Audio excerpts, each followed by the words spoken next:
Grace to you and peace from the God we meet in Jesus Christ. I'm Jennifer Burns Lewis, and I have the honor of serving as the Visioning and Connecting Leader for the Presbytery of Wabash Valley. Wherever you are this morning, I hope that you have already experienced some moments of holy expectation of God's nearness, of what the Celts have long called a thin place where there's hardly any space between ourselves and God. In a Zoom meeting last week, someone offered a moment of gratitude for springtime, saying that being out in nature was a good antidote to weeks of stay-at-home orders. Amen to that. And even as those orders are lifting a bit, and I trust we're exercising caution and not running around without our masks and forgetting our refined hand-washing skills, to be outside, to see flowers blooming, trees greening, ducklings and goslings around and about, seem like God is near, and for the beauty of the earth is queued up on our playlists, and those are blessings in the midst of a trying time. It was into another trying time that the author of 1 Peter wrote the words we heard just now. Nearly 70 years after the death and resurrection of Jesus, nearly 70 years past that first Easter event, the recipients of the letter were feeling distant from that event, were wondering and perhaps even doubting the promise that Christ would return again. And those were not the only problems that they faced. The letter makes clear that the recipients were living with antagonism and persecution, and that's a lot. To feel the hope of Christ's return fading while also enduring suffering for one's faith would be a weighty burden. And so into this context, the author of our epistle offers encouragement and hope for people who are both discouraged and suffering as well.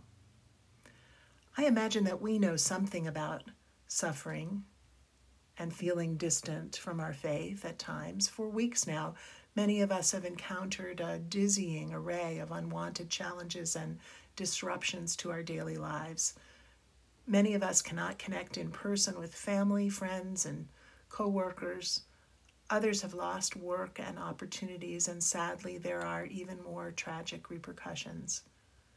It's enough to create a sense of hopelessness, even in the most positive people. Add to that the folks whose approach to all of this challenge is faith, not fear, as if the two, faith and fear, are mutually exclusive, and I believe that they're not. And we have on our hands what my friend Marianne McKibben-Dana calls a pass-fail pandemic. Whatever our response to all that the world has been going through, whether we find ourselves fearless or deeply concerned as people of faith, we have an opportunity not unlike the early Christian believers who found themselves persecuted, isolated, and unsure if the Messiah would return again. And the author of 1 Peter writes these words, "Now who will harm you if you're eager to do what is good?" Even, the author writes, if you do suffer for doing what is right, you are blessed. Do not fear what they fear, and do not be intimidated, but in your hearts sanctify Christ as Lord. And finally, always be ready to make your defense to anyone who demands from you an accounting for the hope that is within you. It's the last words, the hope that is within you, that I'd like to focus upon today. Always be ready to make your defense to anyone who demands from you an accounting for the hope that is within you. By the way, the rest of the sentence in that second half of verse 16 reads like this, "Yet do it in reverence and gentleness." And that's great advice to pretty much anybody, to politicians, to those who post on social media, and to people at home with one another in a pandemic. Share your hope in reverence and gentleness. But back to the place where we can hang our hats of faith. Find yourself in a troubling time that feels way more like a marathon than a sprint? Always be ready to make your defense to anyone who demands from you an accounting for the hope that is in you. And I would say, think through this whole notion of basic accounting, of understanding the why of your faith, because frankly, the demand to hear why you have hope in your heart may not come from any other person except ourselves.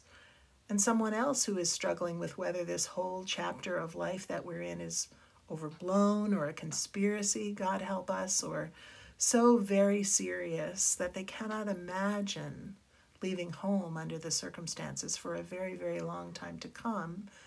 They may ask you why you feel as you do. What helps you to be able to get out of bed in the morning? As the Common English Bible shares our passage for today, when anyone asks you to speak of your hope, be ready to defend it, yet do this with respectful humility. So I'd ask you, what assists you in being hopeful about the future, near or long term? I'd suggest that starting with the why, the hope that is within you, as author Simon Sinek says. Start with why. Always be ready to make a defense for the hope you have within you. It's always good and uplifting to remind ourselves and for others to hear of the promises of God. We can all afford to hear the announcement reaffirmed once again.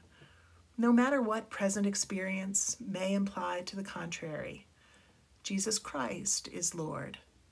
And in 1 Peter, the writer opens his letter by encouraging his hearers to work against all the signs of intimidation in their lives by keeping the acknowledgement of Christ as their Lord at the center of their hearts.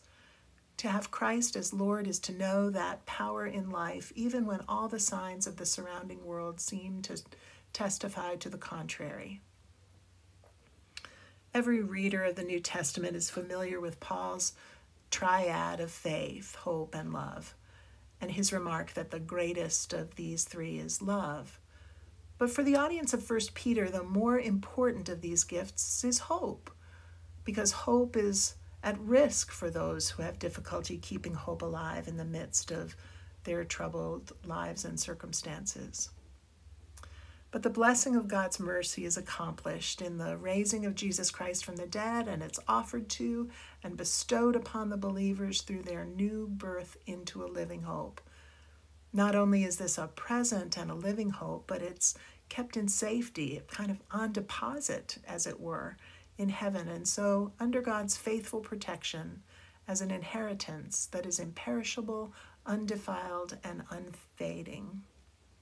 In just a few verses, the author will appeal to that hope, and faith and hope are linked together as grounded in the conviction that God raised Jesus from the dead.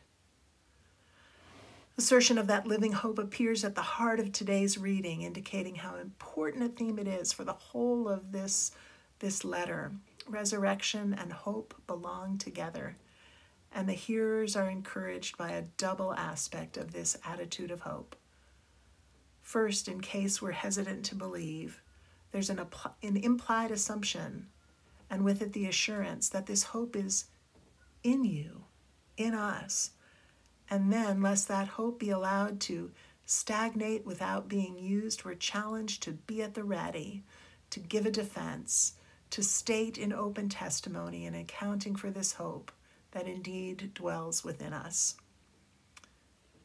Christ's love is a beacon in a dark time. The response of Jesus' followers adds light in these times. I choose to look for the helpers in this season, just as Mr. Rogers taught us, so that I can maintain hope. I choose to find great joy in giving as one way to offer a reason for the hope that is within me.